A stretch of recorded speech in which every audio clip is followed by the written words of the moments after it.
First question will go to David Murray.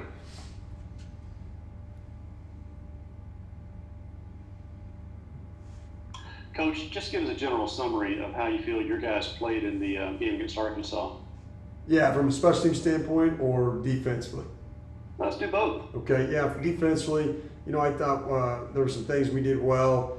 I thought at times, came off the ball well, set the edge well, and then other times I thought we had some things that we need to do a lot better. And it just comes back to across the board, we need to be more consistent, really as a football team, but that position group as well.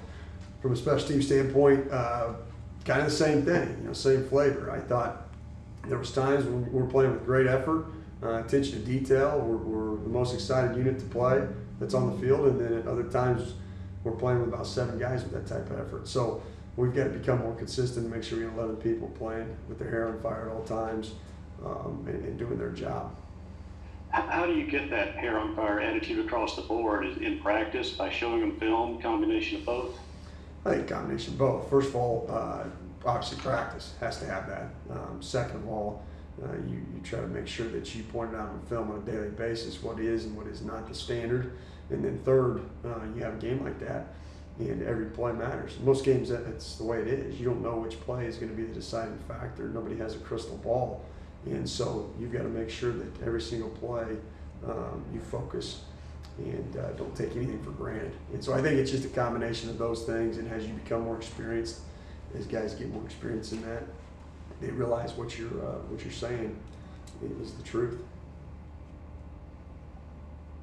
Next, we'll go to Ben Portnoy. Matt, just real quickly, I know we've seen some punting from Reed Bowman and Tucker Day. Is there any reason y'all are rotating those two, or what's kind of the strategy there, if there is any? Yeah, strategy is I want to find the most consistent guy. Some of it has to come down to different areas of the field, right? So sky punts where you're trying to pooch them and pin them inside, the 10 or at least the 15-yard line. Reed over the course of camp, things like that, that was more his strength. And Tucker was better in the open field. So that was kind of the starting point. And but then ultimately what it comes down to is I want that to be competitive as we do every position on the team. And we need to make sure we execute at a high level and flip the field. And so based on numbers as we go through a week and even within a game, it's my job to put the best guy out there that can be the most consistent. And do you anticipate that being kind of a 2-guy thing throughout the year? Or would you like to get it to 1? I would like for us to play well, whatever that takes. So to be honest with you, I'm not just trying to give you coach speak on that. I don't know. Your guess is as good as mine on that, to be truthful. Next, we'll go to Joel Coleman.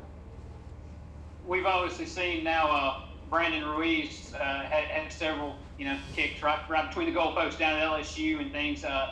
He's, of course, kind of replacing a guy back there that's made a lot of big kicks for Mississippi State the last few years and things. Just kind of walk us back through that battle if you can. Just how close was that kicking battle leading into, I guess, Brandon being named the starter? And I guess how has Jayce kind of handled going from the starter's role to what he's now doing? Mm-hmm. Yeah, I think it was a good battle throughout summer and camp and all those things, and Brandon just proved that he had earned it. At that point, that's the decision I made based off the information I had, and to this point, he's lived up to that. In terms of Jayce, I think the young man's handled him extremely well. I mean, he's been a great teammate. He's worked his tail off, and he understands that you never know when that opportunity is going to present itself again, and so you can either hang your head and not be ready for that opportunity, or you can be the ultimate teammate and the ultimate competitor and make sure that you're doing the things you need to be ready for that opportunity. So all the credit in the world to Jayce Crispin for handling what is not an easy situation, which I understand, but he's done a nice job. Next, we'll go back to Ben Portnoy. Matt, on Brandon at least, how involved in the recruiting process with him were you? And I guess what kind of stood out about him, and why was he a guy that you guys kind of decided to go out and get?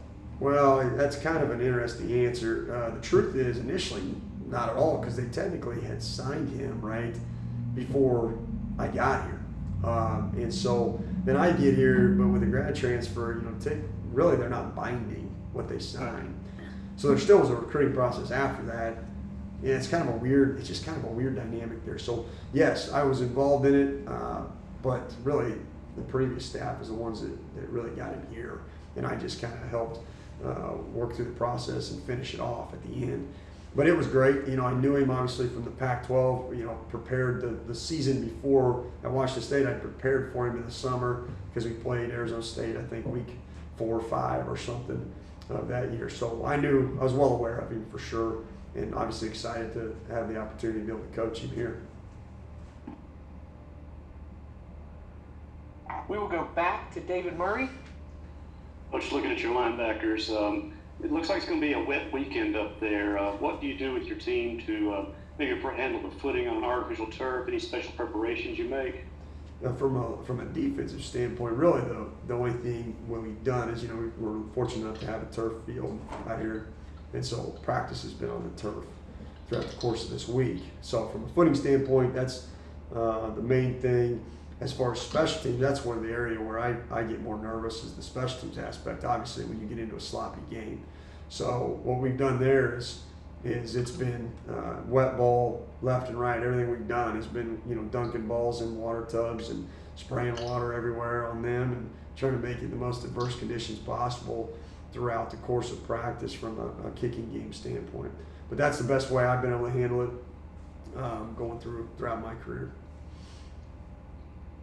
We'll throw it to Tyler Horka. Matt, going back to that competition between Brandon and Jayce, just for some specifics, and I know you're not going to have a lot off the top of your head, but statistically speaking, how close was that battle throughout camp, and then how late did it go? When did you know that Brandon was your guy? Yeah, probably about a week before playing LSU, I felt pretty confident it was going to be Brandon. So it had started to separate itself at that point. But like I said, they both did a good job. They both battled. I mean, as far as percentages, I'm not going to sit here and recite the percentages. I don't think that's fair to anybody. But they both did a great job competing throughout the entire process. And the truth is, so did our other guys. You know, it wasn't just those two battling for it. I mean, we've got young guys in there that have done a good job as well. And so that's always my philosophy when it comes to specialists is you need to, you know, get a room to be as competitive as possible, and then the cream rises to the top. We have time for maybe 2 more for Coach Brock. Does anybody have anything else?